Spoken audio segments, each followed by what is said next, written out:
Magandang umaga, my dear brothers and sisters. Welcome ulit sa ating programa na Come, Follow Me, Philippines. And itong August 17 to 23. Ngayong araw na ito ay August 17 na po. And yung ating topic is about si Jesus Christ ang ipinangakong Misaya na ating mababasa sa Psalm chapter 2 and 22. So, kumusta po kayo and kumusta po yung takbo ng linggo natin? And hope that we are feeling grateful and feeling loved by our Heavenly Father, no, nagbibigay sa atin ng lakas sa mga pang-araw-araw nating pamumuhay. Sa mga nagtatrabaho po, no, graveyard, yun yung parang ang tawag, o grave shift. Ibig sabihin nun, panggabi na trabaho. I mean, ako po, pag ako'y halimbawa, if ako ay nagpupuyat paggabi pag may ginagawa, diba, 1 o'clock, dapat sa kinabukasan wala pa akong trabaho, wala pa akong iniisip, makapag-relax, no? And then doon ko na parang not really na nakarelate ako, no, na totally, but naramdaman ko po, no, nakarelate ako na yung feeling, no, na magpupuyat ka everyday para ma-provide ang needs ng family mo. Kasi dalawang klase. Nagpupuyat sila para ma-provide yung mga wants nila, yung mga gusto nilang bilhin kasi yun yung ano nila eh. Yun yung parang kung sa ano pa treat nila sa sarili nila kasi sa pagpupuyat, di ba? Pero yung iba na nagpupuyat ka, hindi dahil mabigay mo yung gusto mo, but gusto ng pamilya. Mga kailangan, hindi gusto kailangan ng pamilya. At yung sahod ay not enough. Yun ma'am, yung nagtatrabaho ka every night. And I think about my wife, no, na paggabi ay nagtatrabaho siya kasi hindi naman siya totally na buong gabi talaga. Pero may every night nakikita ko siyang nagpupuyat until 1 the morning. Ako hindi ko na kaya yun. Siguro sabi nila sanayan na lang, no. But yun, no, yung utak, hindi masyadong makakapag-isip. Dapat wala ka masyadong problema pag nagpupuyat ka kasi napaka-sensitive yung katawan mo, 'di ba? Yung nagre-recover pa, and then the next night ganun pa rin. So, kailangan talaga ng tulog, wala ka nang ibang gagawin. Kasi pag may iba ka pang gagawin, no, yung isip at yung katawan talagang manghihina. And I think about that, no. And I said na disiplina sa sarili and choices talaga. Mag-isip tayo ng mga paraan paano tayo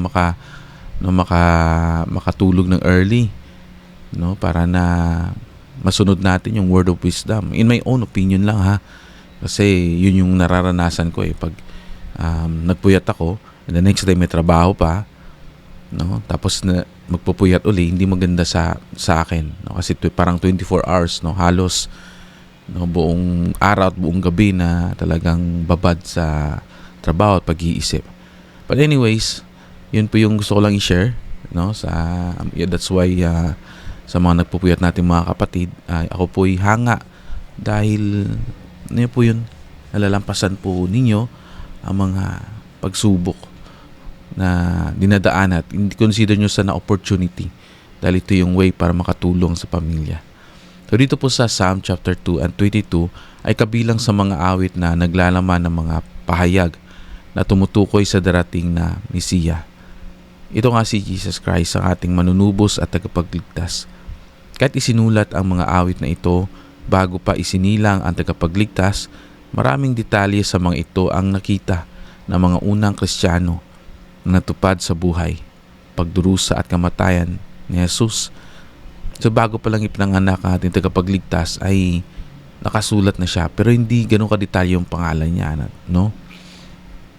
Sa scripture, sa Biblia.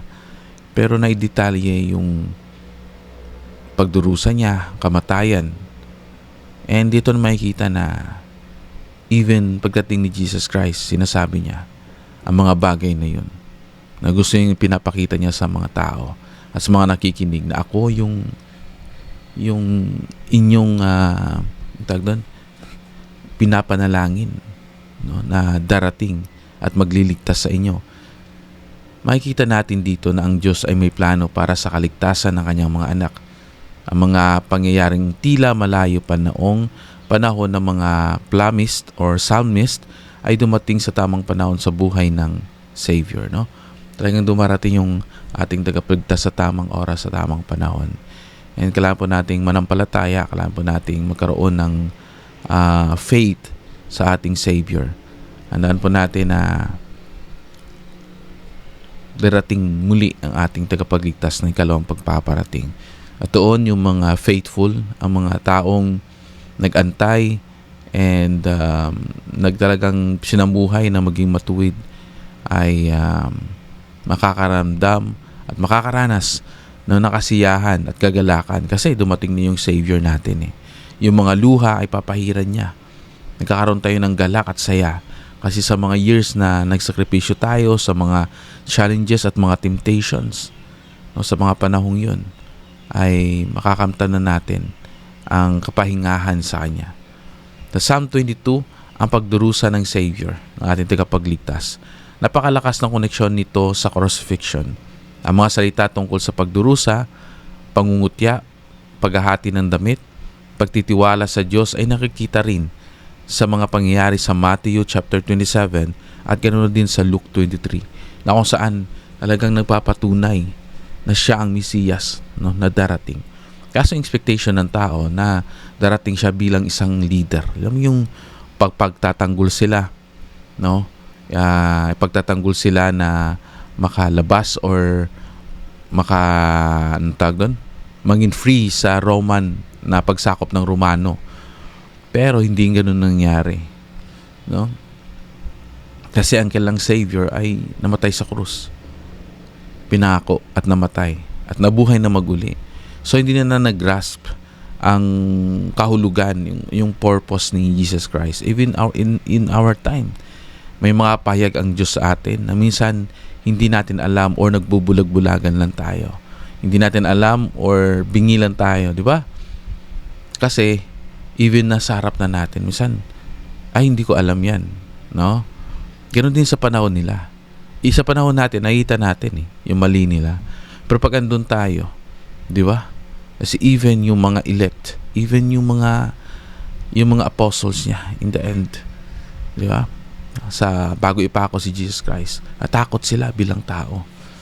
No? Even na alam nila na si Jesus Christ ang kanilang Diyos, natakot sila sa kanilang buhay. But in the end, ito'y kanilang binayaran, ito'y kanilang pinalitan.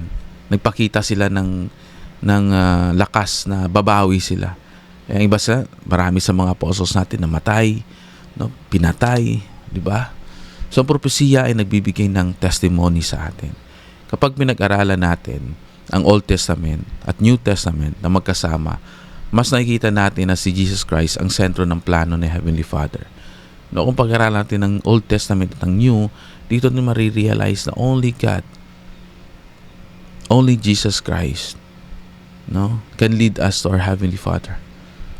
Siya yung Savior natin, Deliverer natin. Siya yung magdadala sa atin sa kagandahan, no? Bilang isang Diyos at tagapagligtas, gusto niya na maging masaya tayo. Gusto niya na maramdaman natin yung kahulugan ng pagmamahal. Di ba? So para sa akin, ang pinakamalagang lesson na ito ay hindi aksidente ang misyon ni Jesus Christ. Siya ang pinangako Mesiya at Redeemer. Pag sinabi nating Mesiya, siya yung Diyos na darating at Redeemer, tagapagligtas at niredeem niya tayo sa ating mga kasalanan. Sabi ko nga, if you look unto Christ, makaramdam tayo ng kapahingahan. Kanina, pagising kong ganun, dapat pala, kasi most of the time, pagpagising ko, prayer agad tapos scripture. Nakaano pa ako, napuyat ako, di ba? Pagising ko ng umaga, when I hold my cellphone, I open the notification instead of i-close lahat yun at to start a day. So, I open the notification at yung bumungan sa akin, yung may mga concern. Tapos nag-alala ako agad. Instead na magpasalamat ako sa Diyos, nag-alala ako. Sa akin pag-alala, isa pa na pag-aalala na pumasok is yung aking pag-aaral. Kasi nag-aaral din po ako eh. Pero ihinto po ako sa pag-aaral. And then sabi ko, hindi na ako nakaka-update doon. At hindi na rin nag-update sa akin ang yung aking anong tawag doon? Yung aking advisor sa school, sa public school na aking pinag-aralan. Yung bang ganun, kasi alam na sa BYU pathway iba eh. Hindi ka lang makapag-report ng isang linggo, talagang magme-message sa yung advisor mo. Bang ganun. Dito sa atin, hindi naman nila lahat, parang wala silang care. No, hindi naman nila lahat. So sabi kong ganun, matagal na kasi, almost 3 months nila ako nakapag-update. And pangalawang worry na yun. Sabi ko, ano kaya to? Baka hindi na ako admit, sayang naman yung binayad ko. No? And then, sabi ko, may trabaho pa ako. Tapos meron akong interview ngayon. So maraming worries na pumasok agad. And then, sabi ko sa akin sarili, mag-breakfast muna ako. And then after that, akyat ako sa kwarto kung saan ako gumagawa ng Come Follow Me. And I will pray. No? So, learning from experience, tapos kung kumain, naligo ako, nag-prepare ako, pumunta ako dito. And I pray. When I pray, no, sinabi ko sa Diyos yung aking hangarin, yung plano ko sa araw. Doon pumasok yung come what may. Come what may. Ibig sabihin nun is dumating yung dapat dumating. Eh kung di ako doon magpapatuloy sa pag-aaral at hindi nila i-honor yung excuse ko, yung dahilan ko, eh di wala tayong magagawa. Kasi hindi ko control yun. So, kahit na malaki yung binayad ko, let it be. Ganun talaga yung buhay. Diba? Yung isa namang concern ko, okay lang. Pag hindi matuloy, and then, let's restart again. Let's start all over again. Diba? At sa school, and then, they will understand. Parang ganun. Ako mismo yung nagsasabi na, see, if you pray, you read the scriptures, and now I'm doing the Come Follow Me lesson, mag-iiba ang lahat ng bagay. Pero pag uunahin natin yung makamundong bagay, talagang hindi siya maging maganda kasi nagiging alipin tayo, no, ng makamundong bagay. Instead, nagagamitin natin yung makamundong bagay na maging tool natin. So dito ko na-realize, my dear brothers and sisters, na lahat ng bagay hindi aksidente. Minsan at kadalasan, ito'y bunga ng ating sariling pagpili at mga desisyon sa buhay. Tulad ng ating misiya, dumating hindi dahil coincidence, dahil yun ang nakaplano. At alam ko na mahal tayo ni Heavenly Father. Gusto niya na maging masaya tayo. Gusto niya magkaroon tayo ng faith and hope sa mundong ito. Palakasin yung ating pananampalataya at palaguin yung ating hope, yung ating